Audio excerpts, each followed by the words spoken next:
Hey YouTube. Today we're going to be testing out. We're going to do an unpackaging of a mouse trap. These are newer style mouse traps. They're the basic. They're your. You can't What was that saying? You can't invent a better mouse trap. Well, they have. So we'll get into it. So this is the Victor mouse trap, and it's your standard mousetrap, but it's called a paddle. It's got a paddle instead of a. I don't have. I should have. I wish I had an old one here somewhere I could show you. But these are better. I like these better. Anyway, let's open it up and see.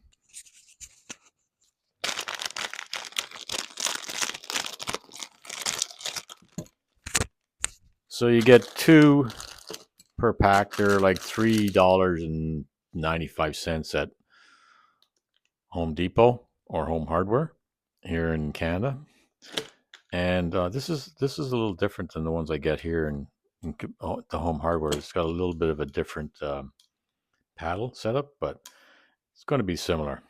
So one thing you have to do is you have to pull this little tab out, which is kind of like, there we go. Did I get it? Nope. Okay, bear with me. Okay, so when you get it out of the box, when you get out of the bag, it's got this little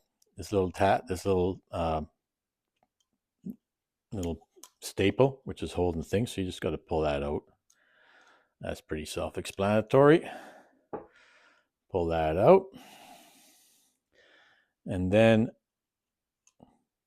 this is the spring here, and this is strong. I've killed mice. This thing will almost take a mouse's head off. If this catches the head, it almost takes the head off. It's that powerful. So it's pretty strong. And I've also hit myself with it several times. Anyway, to load it, but the nice thing about this is I find them easier to set up, but they're touchier too, right? So you put your bait on there, and I'll use jam and then a little piece of cheese on there, or jam and a little granola bar, something to make it stick a little bit.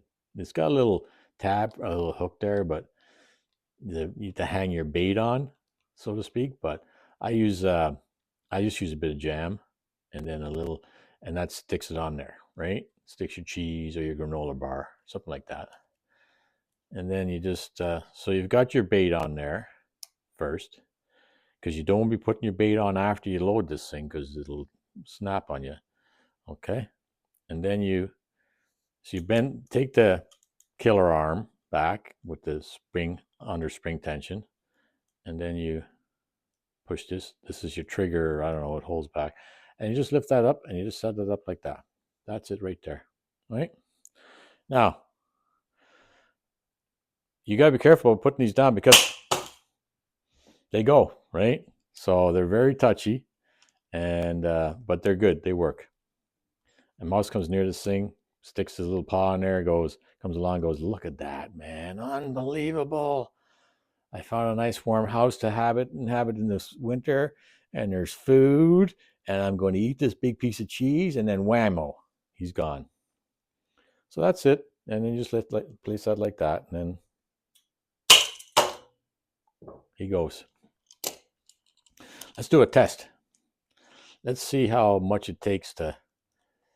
pressure it takes to set this thing off. I think you could probably make it a little bit harder or a little bit easier. Like you leave it right there. Like if you put it up like that all the way, it's going to be a little bit, like I can actually, let's see. Let's put it all the way up. When I mean all the way up, I mean like this part here goes all the way like this. Ah, shit. Excuse me. That happens from time to time. I'll put this like this. Okay. So I put it all the way up like that high. It's basically, there's pressure on this. It take a bit more pressure to push it past this trigger release, which will release it. Let's see. So I'm a mouse. I'm stepping on this, and now I'm actually eating, because mice are very small. See, you can press it down pretty good, right? And then it goes. So I think the best thing to do when you're setting these up, that's why I like these. Maybe you could do this with the old ones, but I never had a lot of experience. You can set it up like just a hair trigger, man. That's a hair trigger. Like a hair will fall in that and make it go. See what I mean? So anyway, that's how I do it. A little bit of jam, a little bit of cheese, and then when I'm setting it up,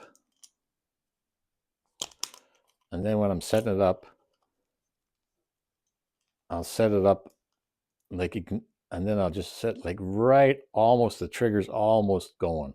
But you gotta be careful putting them down, man, because they'll like I've had them snap just moving them, and you have to very gently put it down, right? And you leave it, and the mouse comes along and just see, even there it gone down a bit, but very light, and there you go. Takes nothing. Okay, that's your new and improved mousetrap, in my opinion. Isn't that the saying? You can't improve a mousetrap or something like that. Anyway, these work the best. If I there's all sorts of other stuff for mice out there. There's poisons and stuff, but I think these work the best, and they're cheap. And cleanup is a little messy. I mean, depending on how many mice you have, you could chuck this with the mouse on it. It's $3. You got, you only got a couple of mice in your house. You think you got them, or you can clean it, I guess, and you reuse it. You know what I mean? But that's a little bit gross, especially if you haven't checked them in a while. Put them in your attic. You haven't checked them for a little while. You get lazy. Go, I don't think I got mice. You go up and look, and you did have one, or you've been away, and it's been warm. It's been hot, and your attic is super hot, and you've been away for a week or two, and you come back and you take a look up there, and there's been a mouse dead in this thing for a week or two. That's a little messy, but whatever. Such is life. Such as the trials and tribulations of being a human being living on the same planet as the mice. Whatever. I don't think you can ever really eliminate mice. Especially, I live up north here, man. Like, they get in. This place has been here for 60 years. And there was a place before, and it was, the mice were here when we got here. They keep coming. It's about control, I think. It's more about control. You got to keep on top of it. You got to keep on top of after a while, you learn where the mice go. You learn where the good trapping spots are. I got 2 good spots. I catch a lot of them, and I don't really see them anywhere else. If I can, and I think they're their main travel areas. I haven't found a nest yet. I haven't really looked, but I've got 2 good areas, one in the basement and one up there, where I catch a lot. And generally, if I haven't seen any action in the traps in those 2 spots, I'm feeling like I don't have mice at the moment. But I know eventually they'll be back in. I think they come in the wintertime, looking for warm or whatever. So generally, it's about keeping vigilant, keeping the traps there.